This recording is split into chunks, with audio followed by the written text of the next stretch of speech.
where we explore critical streaming-related topics with the experts who create and implement new streaming-related technologies. Today is a special treat. We talk with Ignacio Opazo, who's co-founder and CTO of Zapping, a groundbreaking virtual TV operator that operates in Chile, Brazil, and soon Peru and Costa Rica. Zapping has succeeded by being a tech company. They've implemented their own advanced technologies like their own CDN, they've deployed HEVC, they've got their own apps and user interfaces on smart TVs and on the web. And now they're starting to integrate artificial intelligence into their product's feature set. Nacho is the co-founder and CTO. He's the driving force behind all this innovation. Today, he's going to tell us how we did it, and at such a young age as well. So a brief housekeeping note. If you're watching and have questions, please post them as a comment on whatever platform you're watching on, and then we'll answer live at the end if time permits. Nacho, thanks for joining us. Thank you for inviting me. I really enjoy to talk about tech. So let's start. Okay, let's talk. So tell us a bit about Zapping. You don't have to go back to the 7 years ago when you started.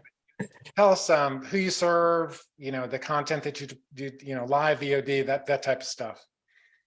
Yeah, well, Zapping is OTT, is a live streaming platform. We are the Netflix of the live streaming here in Chile, in Latin America. So that is the main focus, the live streaming, sport events and news, local channel and so on. So we developed our technology, all the stack behind the satellite feeds and so on. We developed all the stuff, our encoders, the apps in each platform. We developed as well our own CDN. We developed here in Chile. We own our own CDN. I think it's more bigger than Akamai and other Fastly, for example, here in Chile. And yeah, we are taking the same step that Netflix did before. That you make your platform, you make the UI, you make the encoding process, and then you must deliver it. So yeah, the CDN is a really, really important thing in our platform. Yeah, that is Zapping in mainly. So let's look at the service itself. What countries are you in? Yeah, we are in Chile.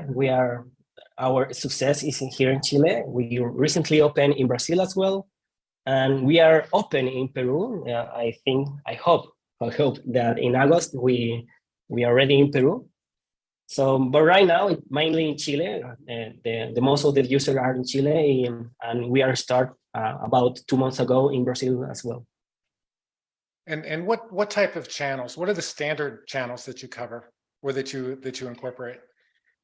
Yeah, our main focus is on the local channel televisions, like the local news and that kind of channel, and the sports. We saw that opportunity in the current platform. You can get VOD movie series, but you can get live streaming or live events. So our main focus is in the news and the sports events. Okay, and what premium channels do you cover? Give us some names, because you have some big broadcasting houses. Yeah. We here in Chile we have HBO. We have the channels of Paramount. All these channels are the live feeds, the live stream feeds, the linear channels. We have TNT Sport, that is the local, here in Chile, is the local network to broadcast the soccer matches. So in Brazil, we have Globo with sport TVs and so on. So yeah, we are focused on that. They have the premium channels of movies, the main branch, but as well the main branch for sport. That is our focus. Okay, and who's your competition?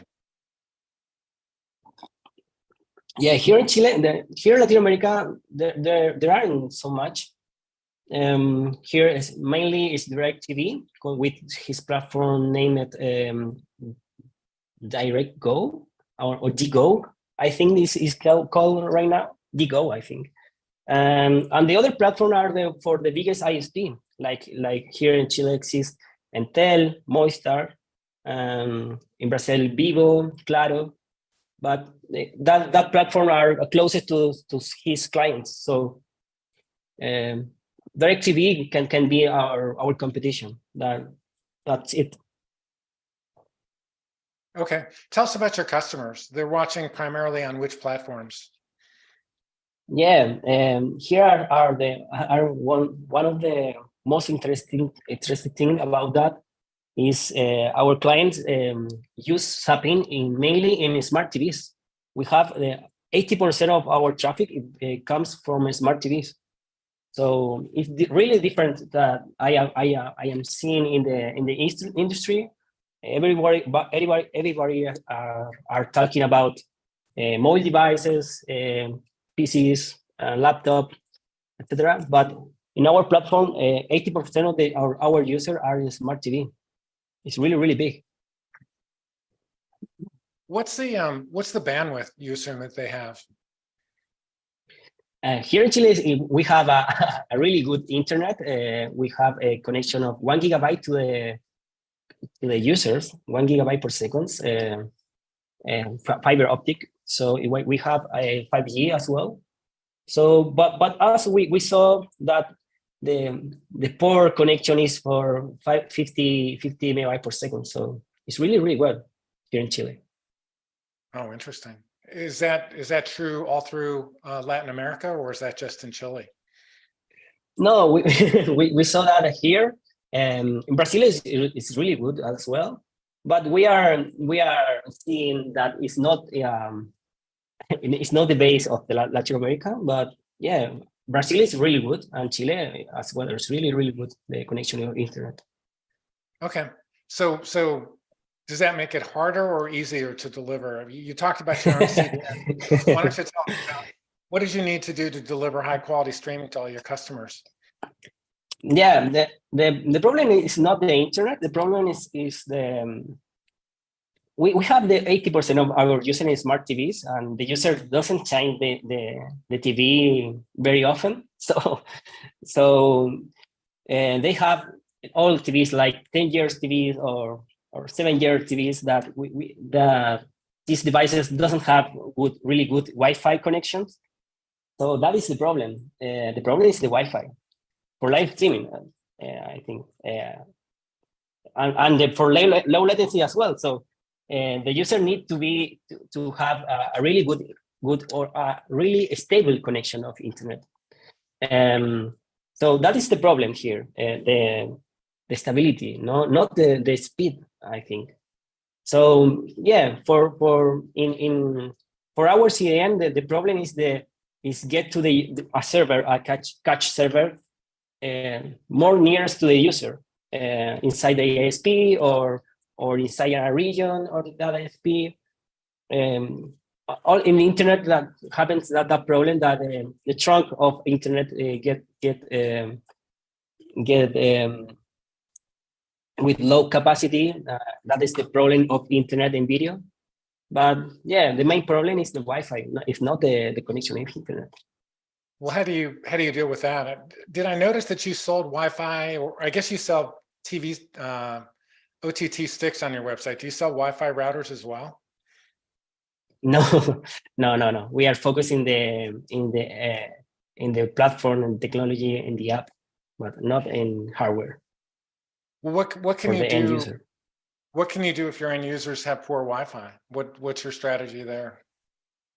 Yeah, we are encoding in HAVC, and we are encoding our video in good quality, but using the less bitrate possible.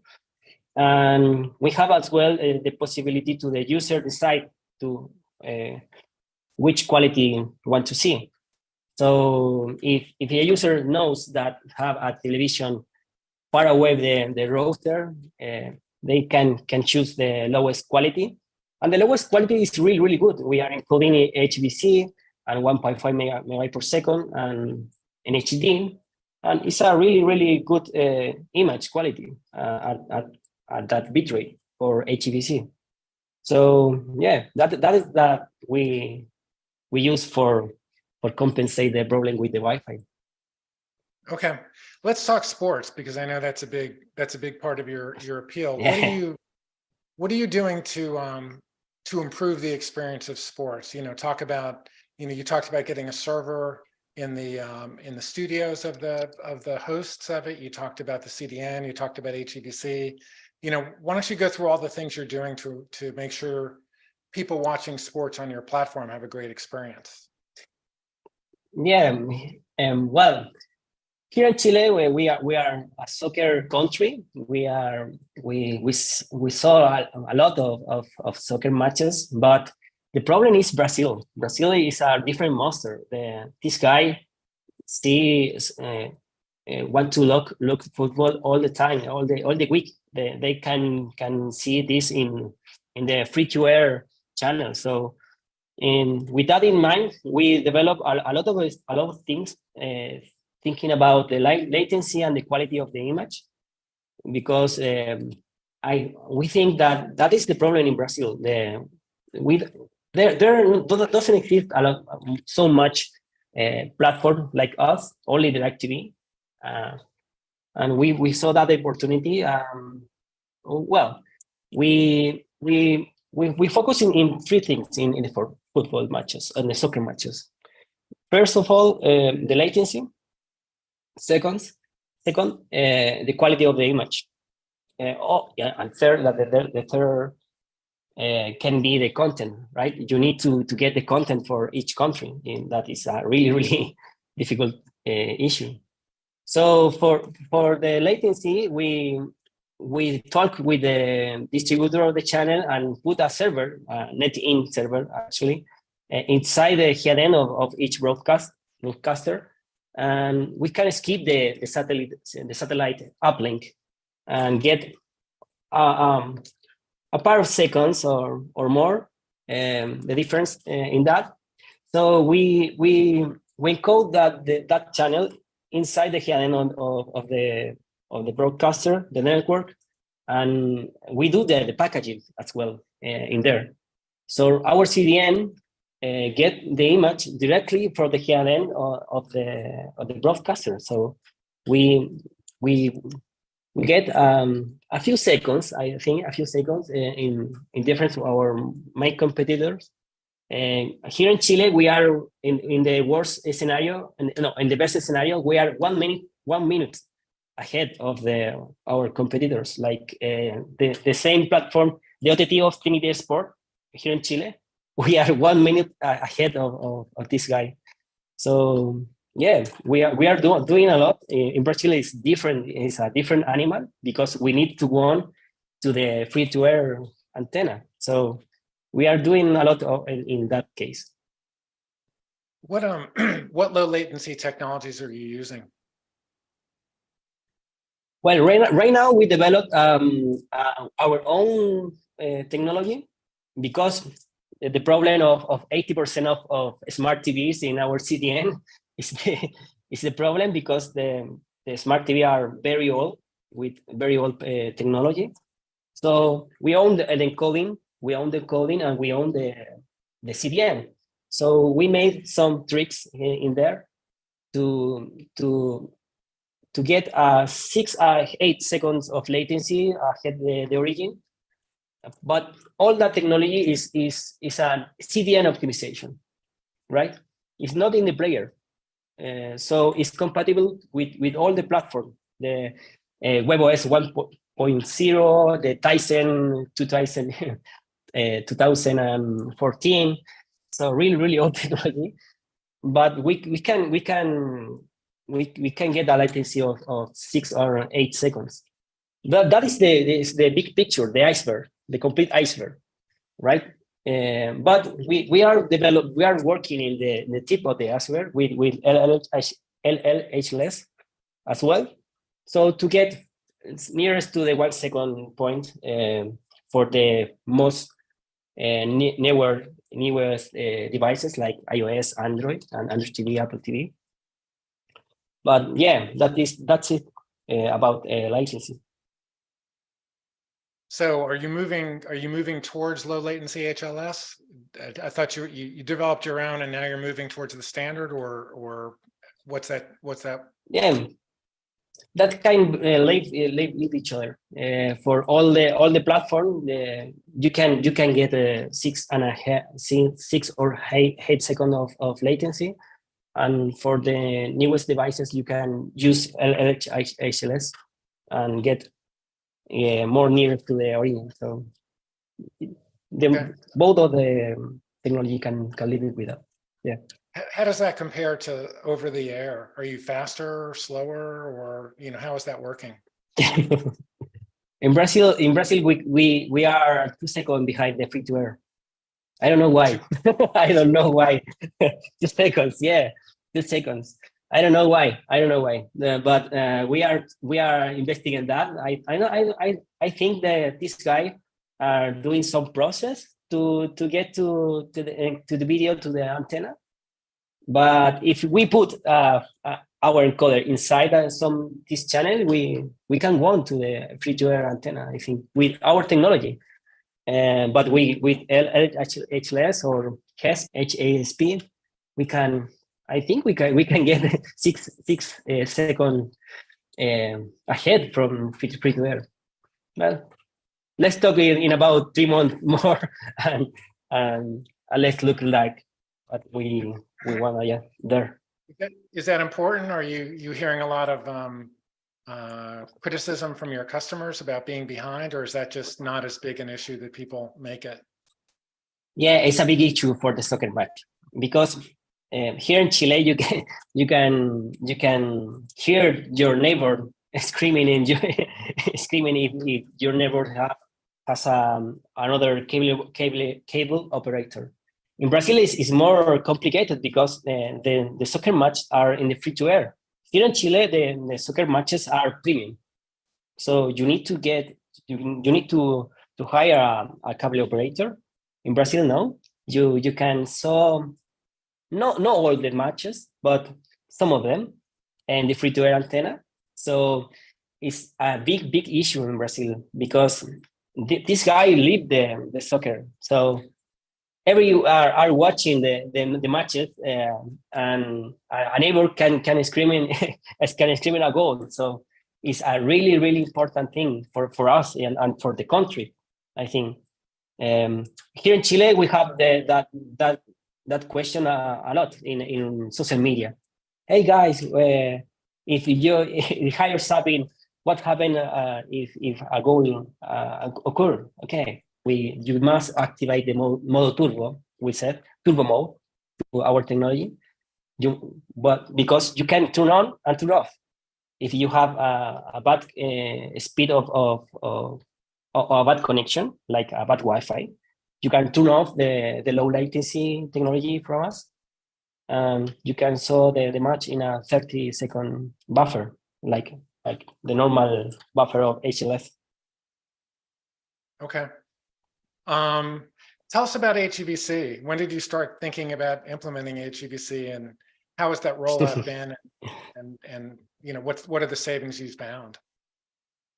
Yeah, HEVC is really important for us because the CDN, the traffic and for video is really big.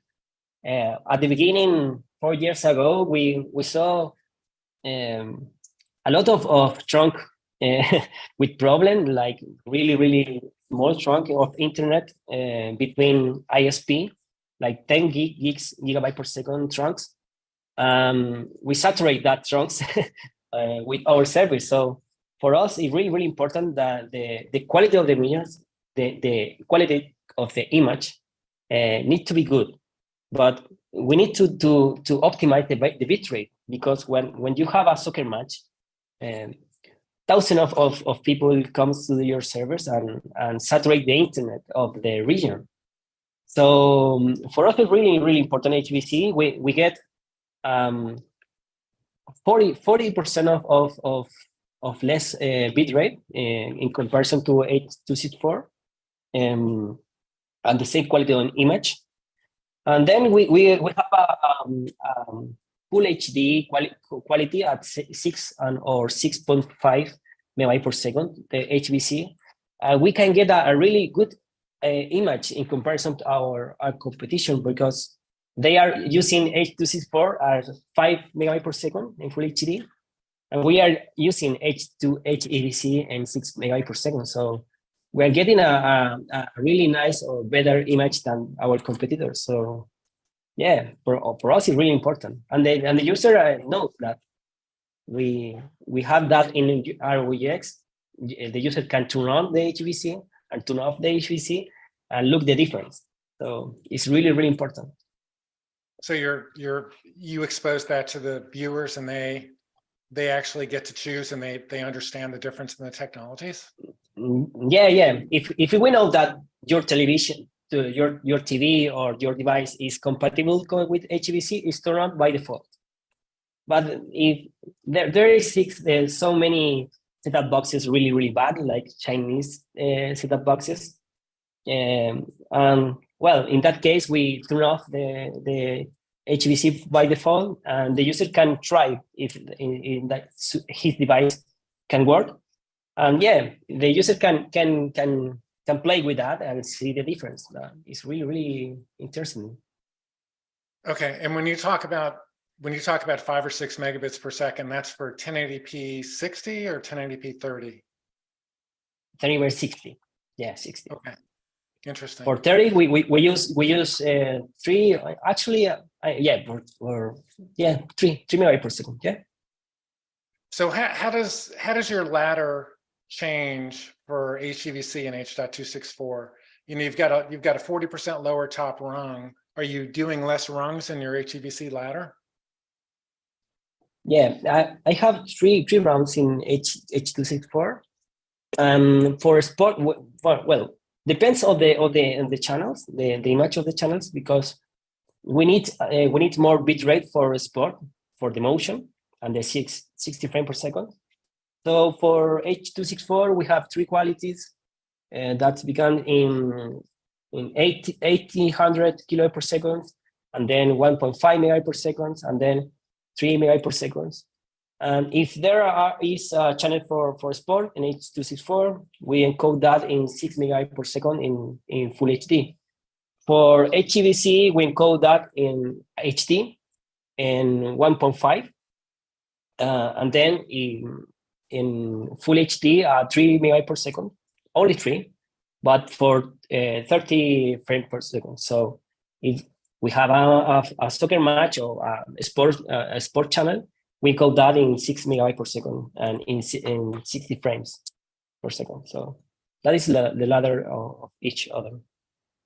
Do you change your ladders for the different channels? I mean, do you do something different for sports and something different for talk shows? Or how does that work? Yeah. Because for example, CNN or us right now, you can spend in a bit rate in this background. So yeah, for CNN or talk show, we use a little less. Actually, we are trying a 600 kilobytes per second HVC, and works really good. 600 is really low bit rate and works really good. And it's no problem with this kind of content. Actually, in a big screen, so you can see really good.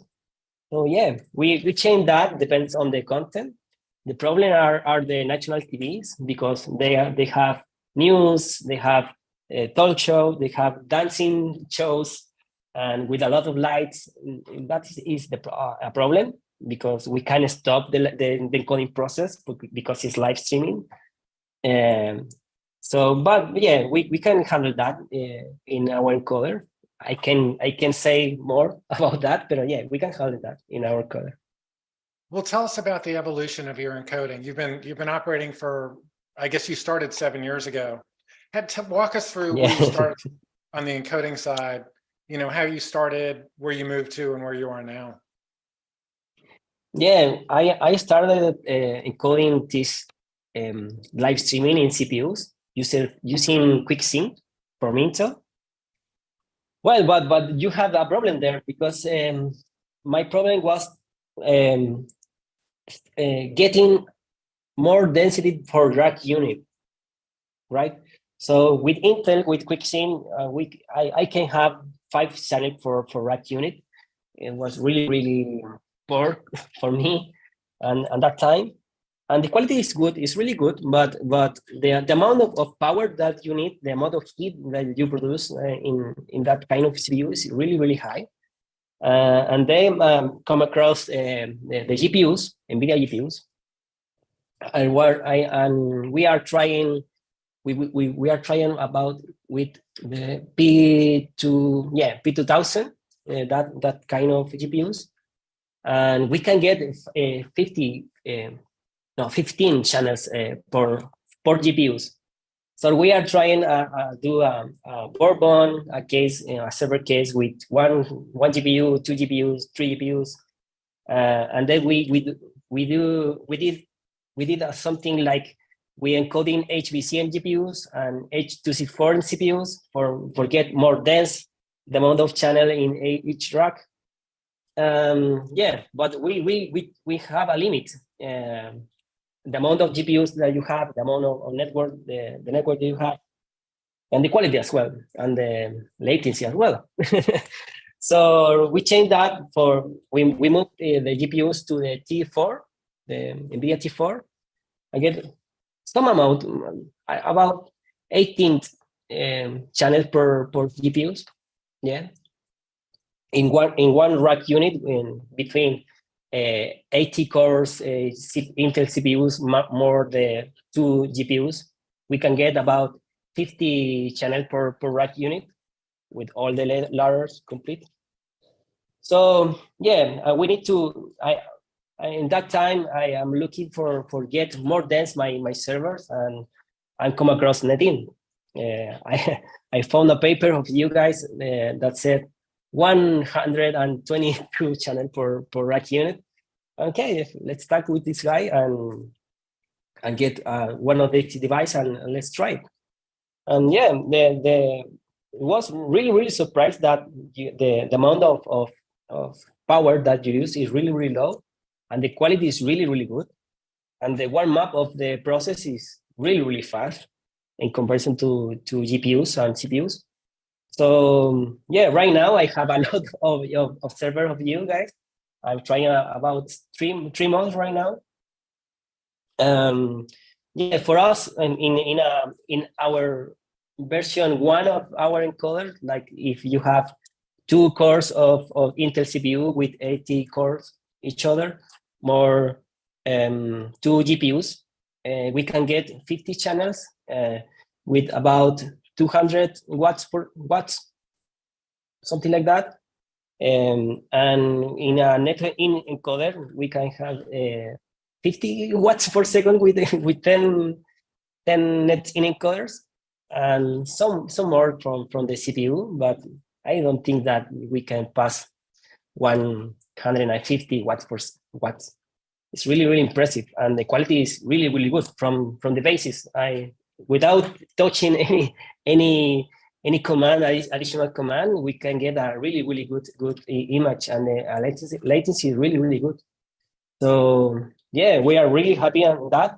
That is our journey in our encoding stack. But right now we're thinking to try the Quadra processor. I need to get more dense. Brazil is a really big country. We need more power, more dense for space in the rack. So yeah, we are looking to try that equipment, the devices for get more dense our servers. I don't know what happens in the future with them. Is throughput any different for HEVC versus H.264, or are they relatively consistent?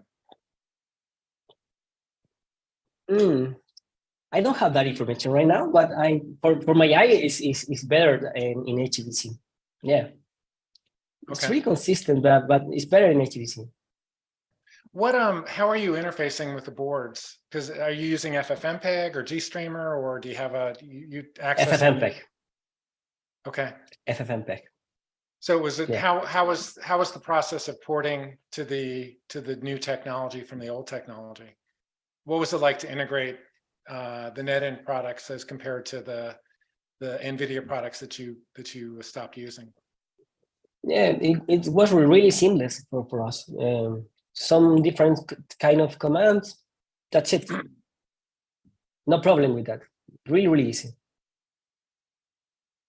Okay, well, that's good to hear. Yeah, yeah.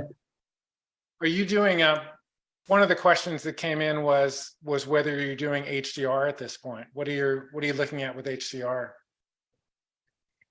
Yeah, right now we are not seeing that.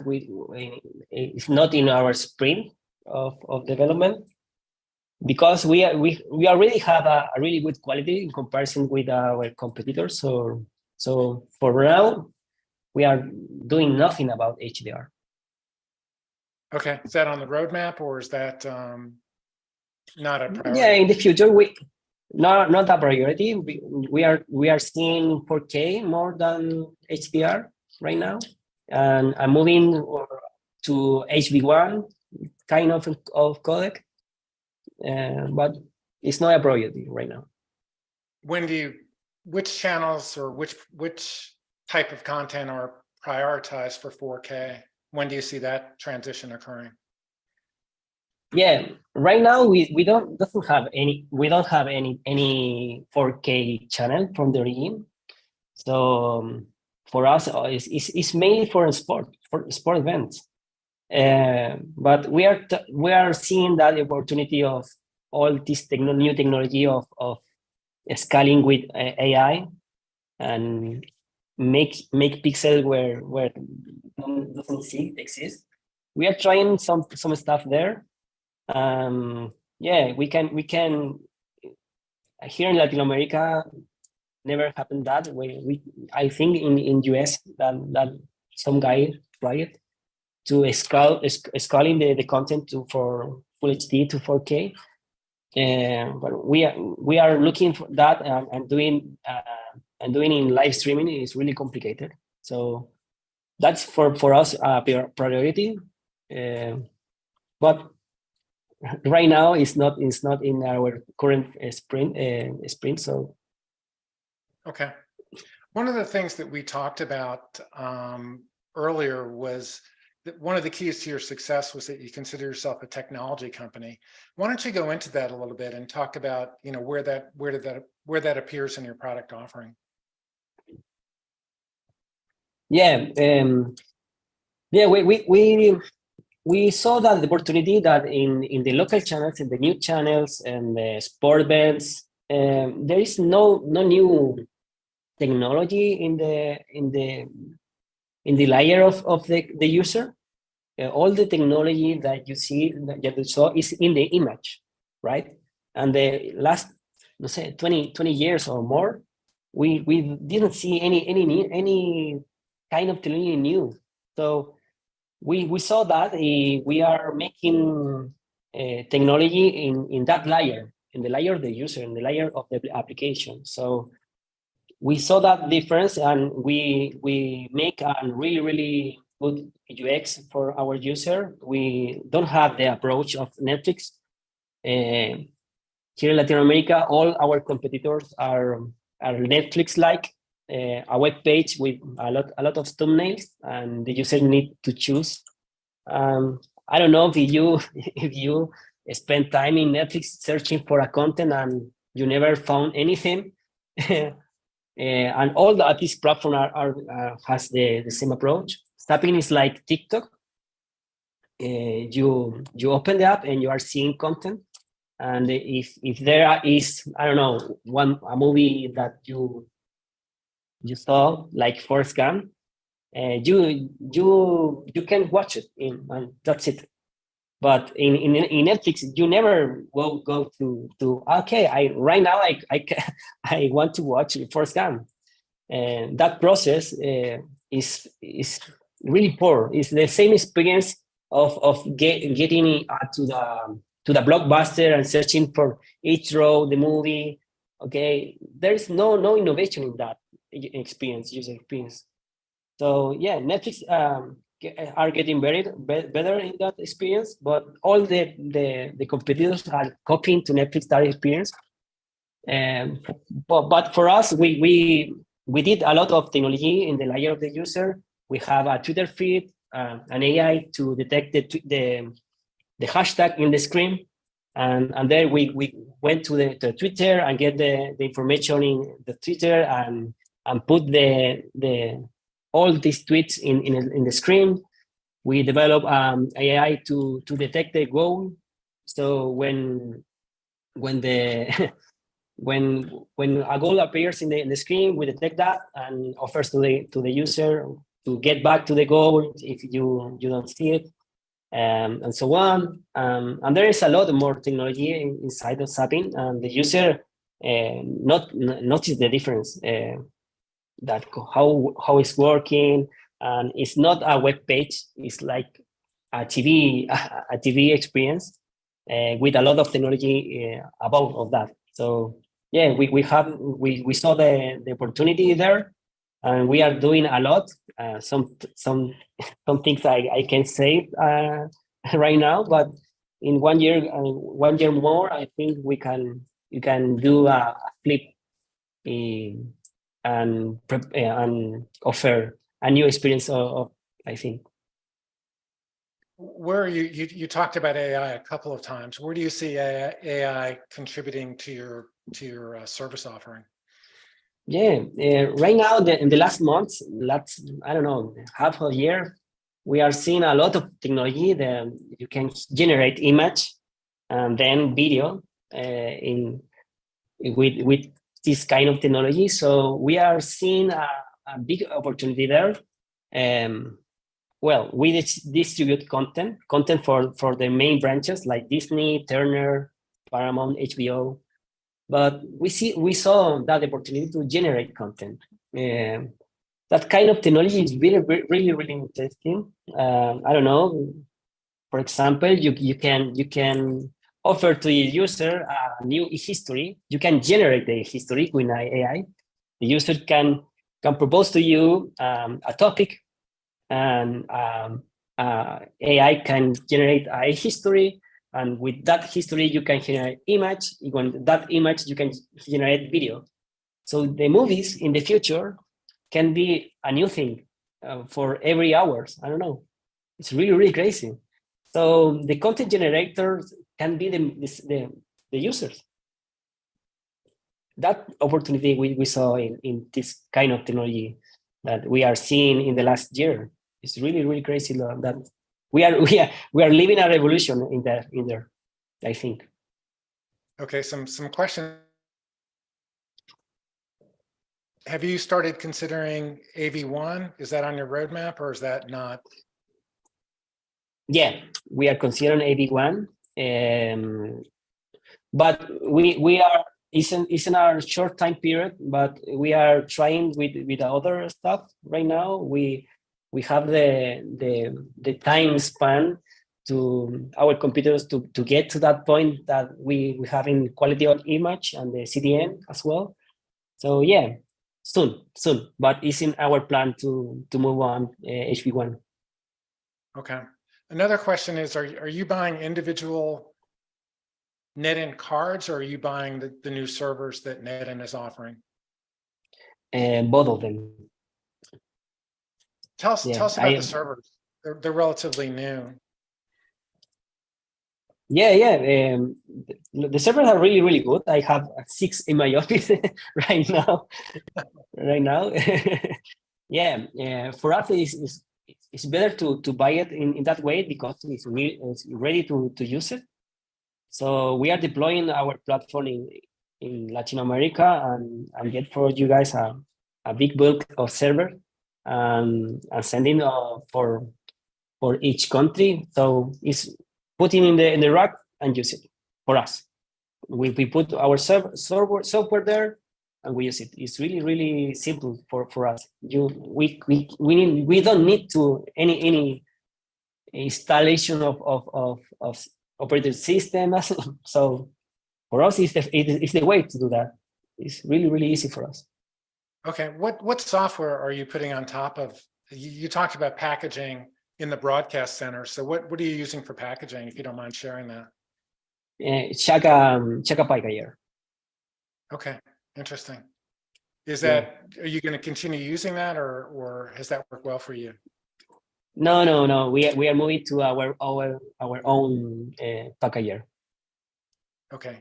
Yeah, Shaka, why is that? Is Shaka not being updated, or what are the problems with it? No, it's only the control. We are doing a lot of term of low latency. So in the communication of between the encoder and the CDN can be directly. So in that process, we can do encoding frame by frame to send it to analyze AI analyze, and then we can package directly in our server, in our software, and send it directly to the CDN. So that kind of stuff we want to control. So we are moving to our own solution. Okay. One question is, one of the challenges in our service is supporting the various TVs that our customers have. What do you see in Latin America relating to that? Yeah, it's a big issue. Because well, the people doesn't change their smart TV very often. So we are looking to devices like Roku here in Latin America to offer to the people to get these kind of devices to upgrade his TVs with this device. But Roku has the problem of his code. So they use Bright script. It's not a very well language to develop. We prefer Android TV in Kotlin and Swift in iOS. Yeah, but we are looking to a solution to upgrade the user devices in Latin America. But it's a really big issue. Right now, I don't have the answer. And how can I update that interface? But yeah, I think in 1 year more we can have that solution. So you'll offer Roku to everybody, or you? Yeah, we in customer service we say to the people, hey, let's get a Roku for you. Okay, yeah, that's it. Well, I think Roku supports AV1, so that should be pretty seamless. Yeah, pretty seamless. Yeah. So another question is, I think you talked about your smart TV interface. What does your mobile interface look like? What are you doing innovative there? Yeah, we start like, I don't know, we start like TikTok. I don't say that TikTok copy to me, or I copy to TikTok. Like, let's start. You start the channel and you can see, like, really seamless. That innovation right now is nothing, but the user can play around the application in a really simple way to use. So that's it. And the user don't need to understand the application. It's really use it. So zapping means channel surfing. I don't know if you guys know that. Zapping here in Latin America means channel surfing. Right. So that is the why, the name. So 7 years ago, that was an innovation when we showed this to our investors or our users. The people was crazy. Okay, how it is working? Right now, it's really common, but that's the interface in the application. You start, you are seeing content, and that's it. What was your background, and where did you come from? I am a musician. I am a musician. A musician. I play piano. I play saxophone. Yeah. But I start develop software when I was 11 years old. So I have 36 years old right now. So for all my life I was developing software. So yeah, for me it's like It. It's like it. It's really simple. But I am a musician. That is my real profession. Did you work in, I guess, television or broadcast or streaming before you started Zapping, or you just jumped in? Yeah, I just been. Yeah, I am learning all this technology because this cross in front of me, and okay, let's go. Okay, listen, this has been great. We're out of time. We're out of questions. So I appreciate you joining us. Thanks for sharing all those details. Thanks for saying such great things about our product. And we'll talk to you in 3 to 6 months to see if you actually implement all the things that you talked about. Yeah, for sure. I hope so. Thanks for joining us, Ignacio. Thank you. Bye-bye.